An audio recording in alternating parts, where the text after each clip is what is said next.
Okay,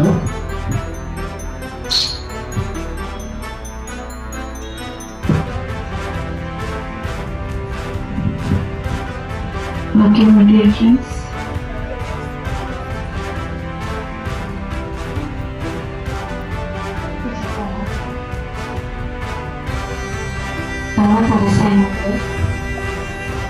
హృదయపూర్వక హృదయత్మక తెలుపుతూ మూల జ్ఞానాన్ని ఆత్మజ్ఞానాన్ని మరి దయచేసిన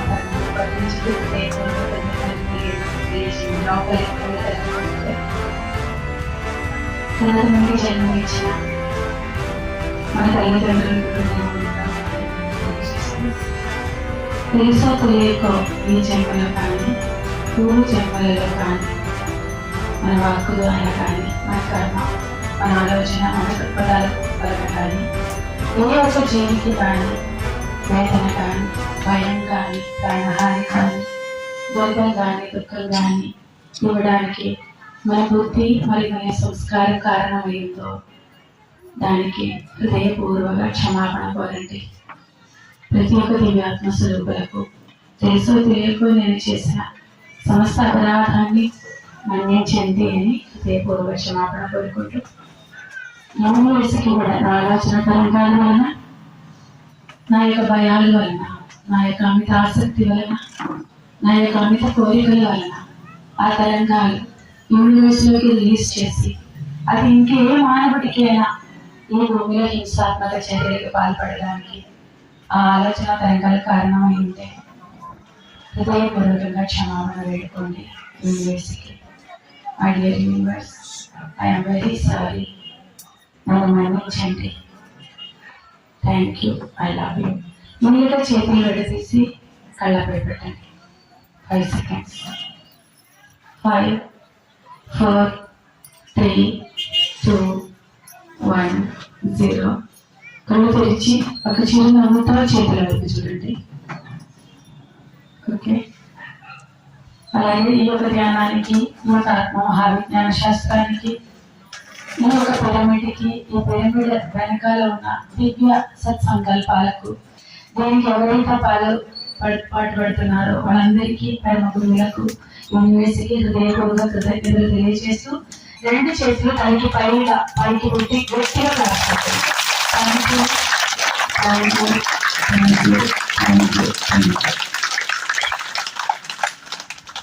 ఓకే అండి,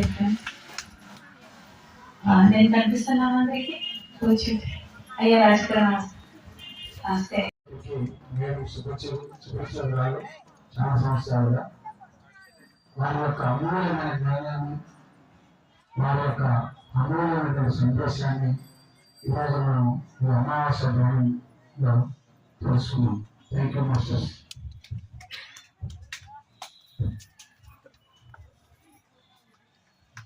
థ్యాంక్ యూ.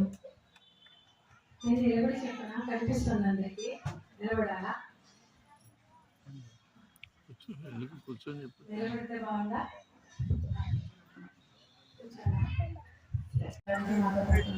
ఇప్పుడు ఒక్క రోజు కోసం నేను ట్రైనింగ్ వచ్చా. నేను ఈ ధ్యానంలోకి వచ్చి 20 ఏళ్ళు కంప్లీట్ అయింది. 20 ఏళ్లలో నా జీవితంలో ఒక్క రోజులో మార్పు రాలేదు. ఎంతో కాలం పట్టింది నా జీవితంలో మార్పు రావడానికి. ధ్యానం చేసేటప్పుడు నాకు పరమగురు పత్రిజీనే కలిసిన అంతవరకు నేను ఎన్నో వెతుకులాటలో ఉన్నాను.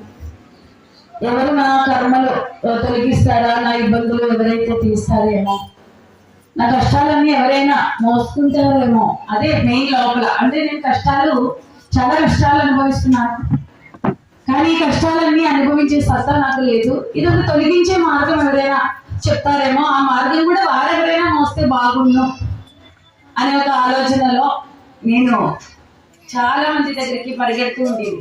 కష్టాలు తొలగించడానికి ఎవరైనా ఉన్నారా? చాలా మంది చెప్తారు వాళ్ళ దగ్గరికి వెళ్ళు, వీళ్ళ దగ్గరికి వెళ్ళు. అయితే చాలా మంది దగ్గరికి వెళ్ళాం. కేరళలో, అలాగే ఆంధ్రాలో కూడా.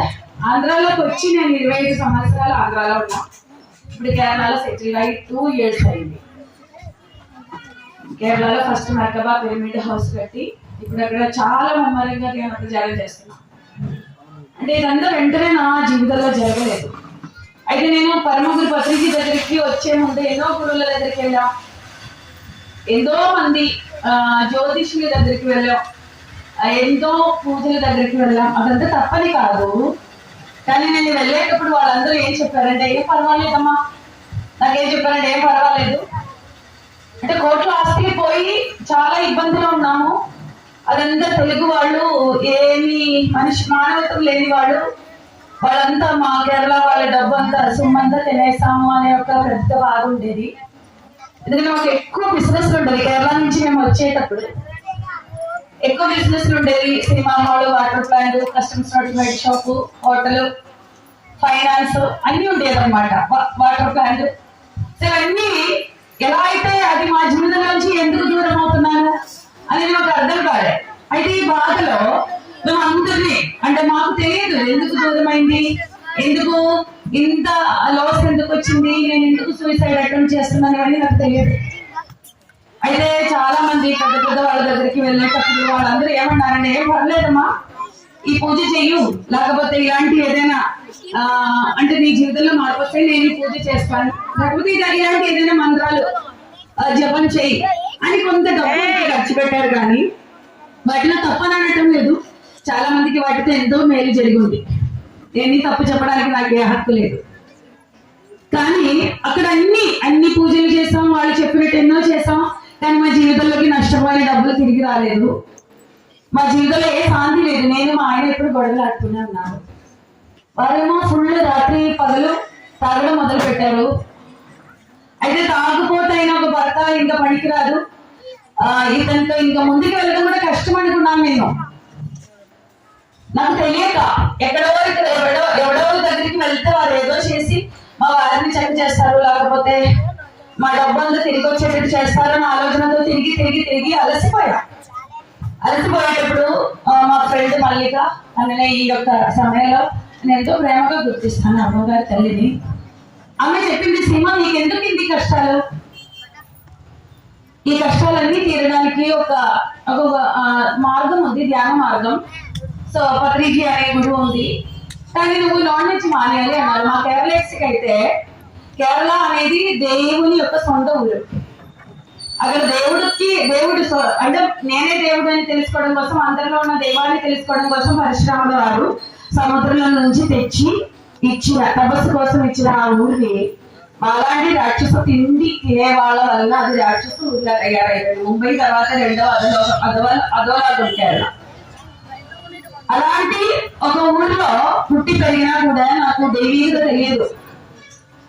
అయితే పత్రిజీ దగ్గరికి వచ్చేటప్పుడు ఈమె నా నాన్ వెజ్ ఫుడ్, ఈమె ఇంటికి వస్తే వెంటనే నాన్ వెజ్ దగ్గరికి వెళ్ళి సిమది పారే అంటుంది. మాకు అది లేకపోతే అవ్వదు. 365 days 3 కోట్ల 5 కోట్లు మేము నాన్ వెజ్ తింటాం. కేరళ సముద్రం నుంచి వచ్చిందని, సముద్రంలో ఉన్నవి మాదే అంటే బాకీ సముద్రం బయట ఉన్నవి కూడా మాకు తినడానికి అనే అజ్ఞత మాకు ఉంది. ఎందుకంటే ఎక్కువ లిటరసీ అంటే చదువు మాకు. ఒక మాస్టర్ వస్తున్నారు, సీమా నువ్వురా అంటే అప్పటికి నాకు అహం అంటే వినడానికి నేను వినగలను అంటే కొంత అహం అంటే నాకంతా తెలుసు అనే భావము, ఇది అవసరం వాడికి ఏం తెలియదు అనే ఒక భావము, కొంత బాగా దెబ్బ నాకు ప్రకృతి కలిగించడం కొంత పదం వచ్చింది నాకు. అప్పుడు నేను ఒక మాస్టర్ క్లాస్ విన్నాను. ఆ క్లాస్ వినేటప్పుడు ఆయన కర్మ సిద్ధాంతం గురించి, ఒక స్త్రీలో ఉన్న దైవిక లక్షణాల గురించి, రాక్షస లక్షణాల గురించి చెప్పారు. అప్పుడు నాకు చూడండి, మనం అందరూ అనుకుంటాం నాలాంటి వాడు వచ్చి క్లాస్ చెప్పేటప్పుడు మీకు నచ్చుతారు. పరమగురు పత్రిజీ చెప్పిన దానికైనా మేము చాలా అనర్గళంగా చాలా చాకచక్యంగా మాట్లాడే ఎంతో మంది masters parents teacher society moment లో ఉన్నారు. పరమగురు పత్రిజీ చెప్పింది మనకి ఎక్కదు, కానీ వచ్చిపోయే మాలాంటి వాళ్ళు చెప్పింది బాగా ఎక్కుతారు. ఎందుకు మీ ఫ్రీక్వెన్సీకి కనెక్ట్ అయ్యే వాళ్ళు మేము. మనకి పత్రిజీ ఫ్రీక్వెన్సీ కనెక్ట్ అవ్వదు. పత్రిజీ కన్నా గొప్పవాడేమో వీడు అనుకుంటారు మీరు. అలా నేను పొరపడ్డాను. పత్రిజీ కన్నా గొప్పవారు అంత చాలా చాకచక్యంగా మాట్లాడినారు. పత్రిజీ ఎవరిని ఒప్పించడానికి మాట్లాడరు, వాళ్ళు చాలా కరెక్ట్ గా కఠినంగా మాట్లాడతారు. ఈ కాఠిన్యం నాలాంటి ఆడడానికి ఇష్టం ఉండదు. మాకేం కావాలంటే మమ్మల్ని మబ్బి పెట్టాలా, మమ్మల్ని నవ్వించాలా, గవ్వించాలా. ఇంకా ముగ్గుడి కన్నా ప్రేమ చూపిస్తే కాస్త ఇంకా సైలెంట్ గా ప్రేమించినారు. తెలుసా మీకు? అంటే భలే ఉన్నాడు రా బాబు. ఎందుకంటే ముగ్గుడు మనలో ఒరిజినల్ క్యారెక్టర్. ఈ తాడగా అన్ని లక్షణాలు పెరిగి వాళ్ళు మంచి మాటలు ఆడడం మర్చిపోతారు. అవునా? ఇక్కడ మగవాళ్ళు అందరూ స్పందించకండి, అలాగే ఉండండి. అంతే కదా? మన ఒరిజినల్ క్యారెక్టర్ ఎవరికి తెలుసు? అంతే, మనం వారి ముందే చూపిస్తారు. అందుకని నేను కూడా చాలా మంది క్లాసులు విని ఇదే కరెక్ట్ ఏమో అనుకున్నా. అప్పట్లో యూట్యూబ్ లేదు, మంచి ఫోన్ లేదు, ఏం లేదు. వచ్చిపోయే వాళ్ళు ఏం చెప్తారో అదొక్కటే మాకు తెలుసు. పరమగురు పత్రిజీ ఎప్పుడో దొరుకుతారు. వాళ్ళతో పాటు చాలా ఎక్కువ డబ్బులు ఉన్నవాళ్ళు, అలాంటి కొంత పేరు ప్రశస్తి ఉన్నవాళ్ళు ఉన్నప్పుడు మనం కూడా పెద్దగా దగ్గరికి వెళ్ళలేరు. సార్ పిలిస్తేనే మనం వెళ్ళాలి. అలాంటప్పుడు మాకు దిక్కు ఏంటి తెలుసు? వచ్చిపోయే వాళ్ళే దిక్కు. అలాగా కొంత మిస్గైడ్ అయ్యింది. ఎందుకంటే నేను చెప్పే మాటలు నా అనుభవ జ్ఞానం కన్నా అక్కడ ఇక్కడ ఉన్నది చెప్పేటప్పుడు అందులో కొంత నా బుద్ధి మనసు కూడా కలుస్తాయి. కలిసేటప్పుడు అదేమో సత్యం అనుకొని నేను కొంత మిస్గైడ్ అయ్యి నా యొక్క విలువైన 3-4 సంవత్సరాలు నాకు నష్టపోయింది. పరమగురు పత్రిజీ దగ్గరికి చేరే అంత ఫ్రీక్వెన్సీని నేను పెంచుకోలేక, నీకేంటంటే ఇంట్లోంచి బయటికి వెళ్తే చాలా మంచి మాటలు వినొచ్చు. ఎక్కడో ధ్యానానికి ఎక్కడో పిరమిడ్లు ఉంటే అక్కడికి వెళ్ళినా నా ఊసులు నా లాంటి క్యారెక్టర్ వాళ్ళు నాకు కనెక్ట్ అయ్యేది. అక్కడ కూడా ఊసులాడేది. నేను నిజంగా ధ్యానం చేసేది కదా అప్పట్లో. అలాగే నా జీవితంలో కొంత బుద్ధి రాకుండా నేను ఈ సరైన మార్గంలోకి వచ్చి కూడా కొంత మిస్గైడ్ అయ్యేటప్పుడు మళ్ళా నా సోల్ నాకు చాలా పెద్ద ఇబ్బందులు కలిగించారు. అప్పుడే నేను ధ్యానం ఒక గొప్పతనం ఎంతో గొప్పగా ఉందని నా జీవితంలో మార్పు తెచ్చు. అప్పటికే చిన్న చిన్న ధ్యానానికి చిన్న మార్పులు ఉంది. కానీ ఒక్కటి మాత్రం నేను తెలుసుకున్నాను, మన రోగాలు తగ్గించడానికి 10% ధ్యానం సరిపోతాయి. గుణాలు మార్చడానికి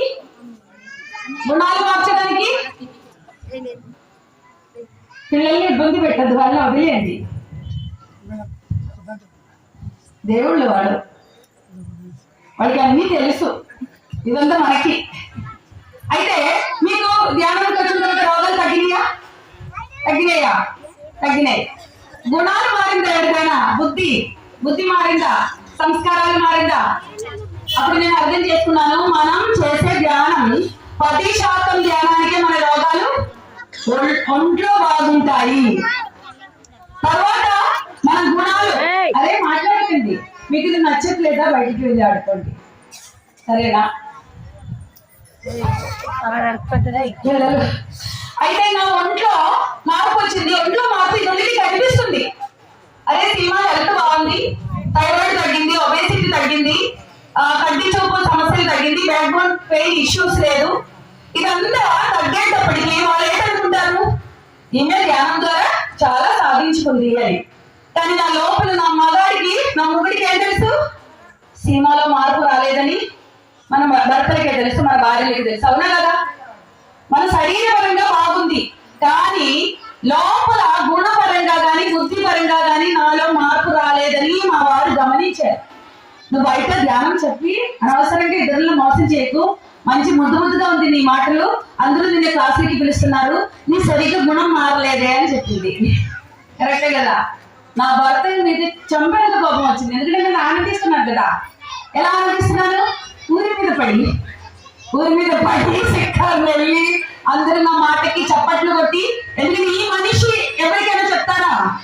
సీమా ఒంట్లో మాత్రమే మార్పు వచ్చింది, దీని గుణాల్లో మార్పు లేదని మా వారు చచ్చినా అడిగి చెప్పాడు. అంతే కదా? మన భర్తలందరూ ఎంత గొప్పవాడు. అవునా కదా? ఎవరైనా చెప్పారా? కానీ మనకి చెప్పి ఉంటారు కదా, నువ్వు నీ గుణాల్లో మార్పు వచ్చిన తర్వాత బయటికి చెప్పుకోలేదు. అలా కొంతకాలం తర్వాత చూడండి, నేను 20 సంవత్సరాలు అయినా నాలో ఇంత మార్పు వచ్చింది అంటే వెంటనే రాలేదు అంటున్నా. అర్థమైందా? ఆ తర్వాత ఆయన ఇలా చెప్పిన తర్వాత నేను ప్రతి చోటకి వెళ్ళి క్లాస్ చెప్పేటప్పుడు వాళ్ళందరూ కూడా చాలా గొప్పగా క్లాస్ కొడతారు. సీమా మేడం ఎంత గొప్పగా మాట్లాడుతుంది, ఎంత గొప్ప క్లాస్ చెప్తుంది ఆమె. ఇంటికి వచ్చిన తర్వాత ఆ చెప్పేది నేను ఆచరించింది చూడండి. అక్కడ మమ్మల్ని బాగా చూసుకోవాలని క్లాస్ చెప్పే ఏ ఒక్కరికి కూడా అసలు మమ్మల్ని చూడరు. తెలుసా మీకు? తెలియదు మీకు? కానీ దానికి తెలుసు అత్త మమ్మల్ని చూడాలని, కానీ చేయడు. క్లాస్ చెప్తారు.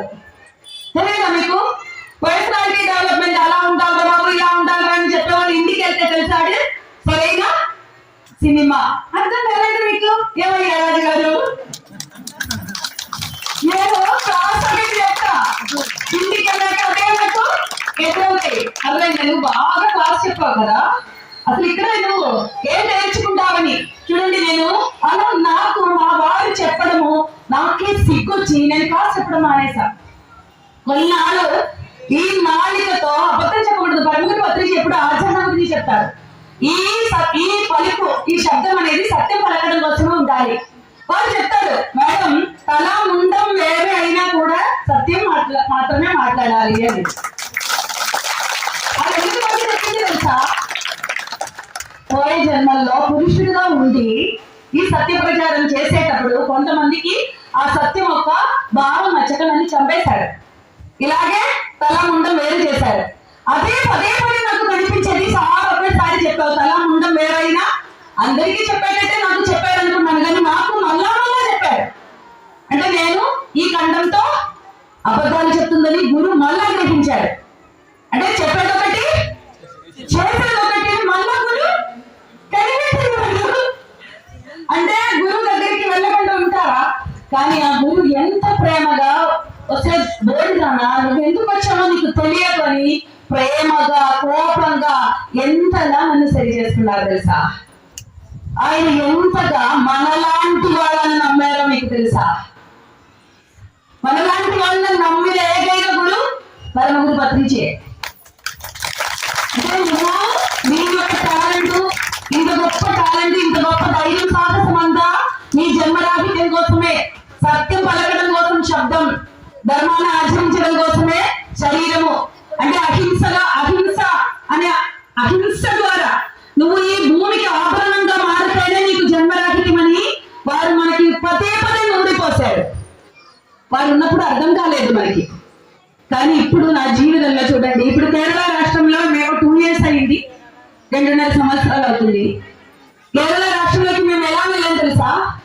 అసలు చావు బ్రతుకుల్లో ఉన్న నా భర్త నాలో కొంచెం మార్పు వచ్చేటప్పుడు ఆయన ఫస్ట్ మానేసేది, ఆయన తాగుడు మానేస్తాం. అంటే నాలో కొంత మార్పు స్థిరంగా వచ్చింది అని ఆయన సోల్ నమ్మేటప్పుడు ఆయన నిత్యం ఈ యొక్క తాగుడు ఎన్నో సంవత్సరాలుగా నిత్యం తాగేది ఆయన ఆపేశారు. ఆ తర్వాత ఆయన ఇంకా కాస్త నాలో మార్పు వచ్చేటప్పుడు ఆయన ధ్యానం మొదలు పెట్టారు. ఇంకా కాస్త నాలో ధ్యానం ద్వారా నాలో ఇంకా ఇతరులు కనిపించేంత గుర్తించేంత మార్పు నా భర్త కుటుంబం గమనించేటప్పుడు వారు నాకు స్వేచ్ఛనిచ్చారు. అందరికీ నన్ను నమ్మలే. ఇది ఊరి మీదకి వెళ్ళిపోతే ఎంతో జీవితాలకి ముప్పు కలిగిస్తుంది, అబద్ధము మాట్లాడి అని ఆయన భయపడుతూనే ఉండేది. అంటే నీ మాటలు ముచ్చటిగా ఉంటది. ఎంతో మంది మగవాళ్ళు మంచిది నా పిల్లానికి గొప్పదనేసి ఆళ్ళు మోసపోతారు. ఆడవాళ్ళేమో నాలాగా ఉండాలని నమ్మి ఆడవాళ్ళ చేతగాక మా ధ్యానం కరెక్ట్ కాదేమో అని మిస్గైడ్ అయిపోతారు. అర్థమైందా నేను చెప్పేదేంటి? ధ్యానం ద్వారా మాకు బోల్డ్ గొప్పలు వచ్చాయంటే సత్యసంధమైన స్త్రీలు ఏమనుకుంటారు? మేము అంత ధ్యానం చేస్తున్నాం, మాకేం అంటే మార్పు రాలేదని మీరు అనుకుంటారా లేదా? ఇతరుల్ని మోసం చేసేది నా పిల్లమైపోతుంది. నా భర్త ఎంతో ఆయన నాకు ప్రత్యక్ష విలువైంది. ఆయన గొప్పతనం అర్థం కాదు.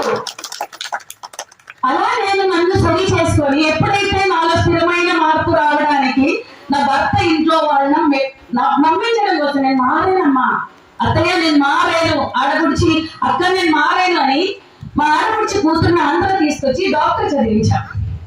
అంటే బాకీ ఉన్నదంతా అమ్మి పెట్టి ఆ పిల్లనే డాక్టర్ గా చదివించి ఇప్పుడు ఆమె యూకేలో డాక్టర్, ఎంతో గొప్పగా ఫ్యామిలీతో ఉన్నారు. అంటే ఇలాగ ఇంతగా నాలో మార్పు వచ్చిన తర్వాతే నేను బయటికి వచ్చిన తర్వాత సత్యం చెప్పాలి, సత్యం మాత్రమే చెప్పాలి అనే నిర్ణయం తీసుకోవడానికి నాకు 10 ఏళ్ళు పట్టింది ధ్యానంలో. నేను వెంటనే మారిందని నేను ఎన్నో అబద్ధాలు చెప్పాను. నాలో మార్పు వచ్చిందని నాకు తెలుసు మారాలి అని, కానీ మారే శక్తి, సాధన మరియు ఆచరణ లేదు. మరి ముందు ఎప్పుడు కూడా ఏం చెప్పారంటే నీ అనుభవం చెప్పు అనేది కాదు.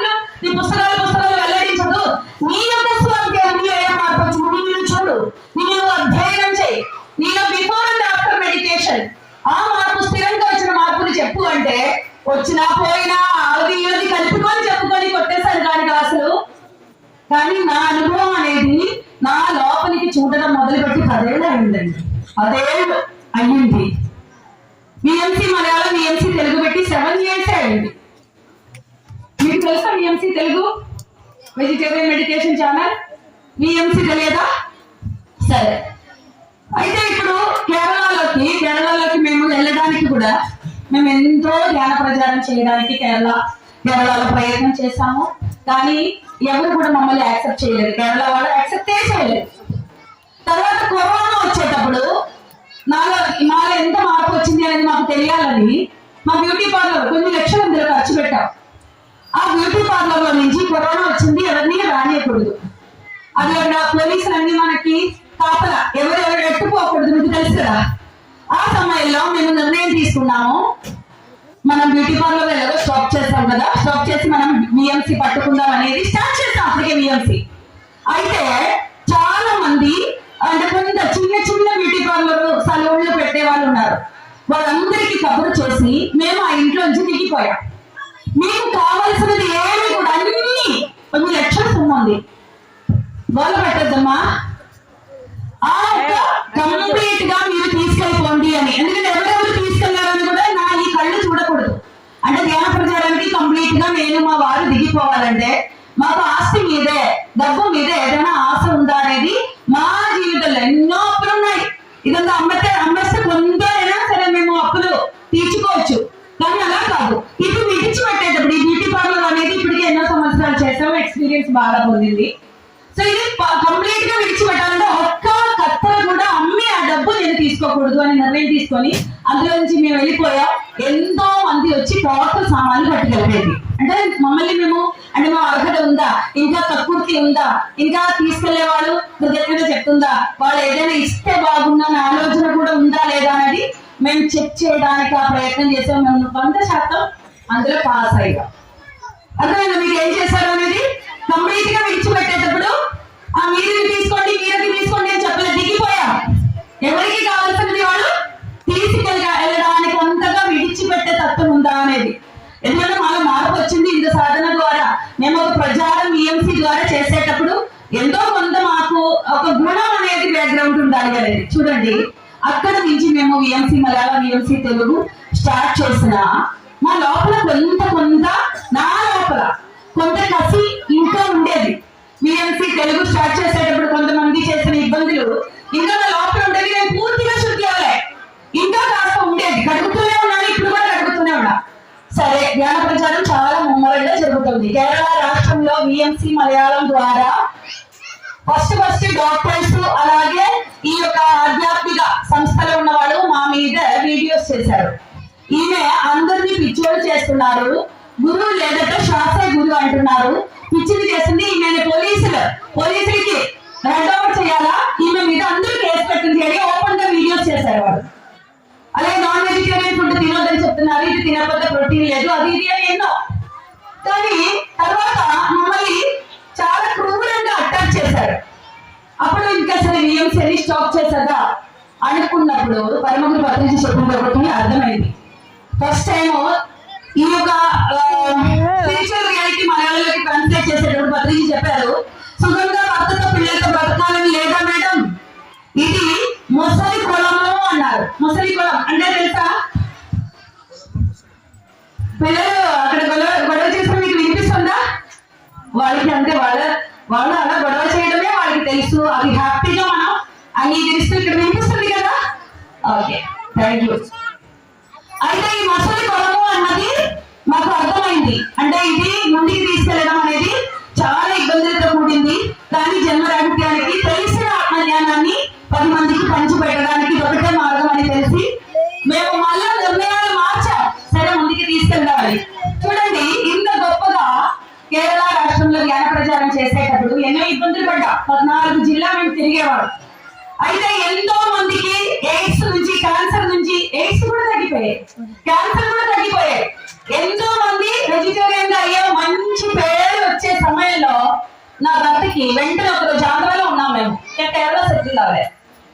అయితే ఆ ఒక సమయంలో మా వారికి ఒక వారం రోజుల నుంచి మేడ ఎక్కేటప్పుడు ఊపిరి ఆడడం వినపడడం లేదు, కొంచెం సౌండ్ కూడా తేడా వచ్చింది. మళ్ళీ ఇంకా ఆయనకి డాక్టర్ దగ్గరికి పిలిస్తే ఆయన రాదు, ఎందుకంటే రాత్రి అంతా పగలంతా ఆయన ఇంకో షాప్ లో పని చేస్తారు. అన్ని ఆస్తుపాస్తులు మాది పోయి ఇంకో షాప్ లో ఆయన వర్క్ చేస్తున్నారు. ఆ షాప్ లో వర్క్ చేసి నేనైతే ఇది కంప్లీట్ గా స్టాప్ చేశాము కరోనా తర్వాత. కానీ వారు అప్పుడు కూడా ఇంకో షాప్ లో, ఎందుకంటే కుటుంబం ముందుకి వెళ్ళడానికి ఆయన ఒక షాప్ లో పని చేస్తున్న, 2 పిల్లలు చదువుకోవాలి, ఇల్లు అది కట్టుకోవాలి. కానీ ఆయనకి మెట్టు ఎక్కలేకపోతున్నారు, ఊపిరి ఆడటం లేదు. ఇంకా 2 రోజులు 3 రోజులు అయ్యేటప్పటికి ఆయనకి కంప్లీట్ గా ఆయన ఫస్ట్ సెకండ్ ఆగిపోయింది. అప్పుడు వెంటనే నేను మా చిన్నోడు, పెద్దోడు అప్పుడు బెంగళూరులో ఉన్నాడు, చిన్నోడు కూడా తీసుకొని వెళ్ళి NRI హాస్పిటల్ పక్కనే తీసుకెళ్లి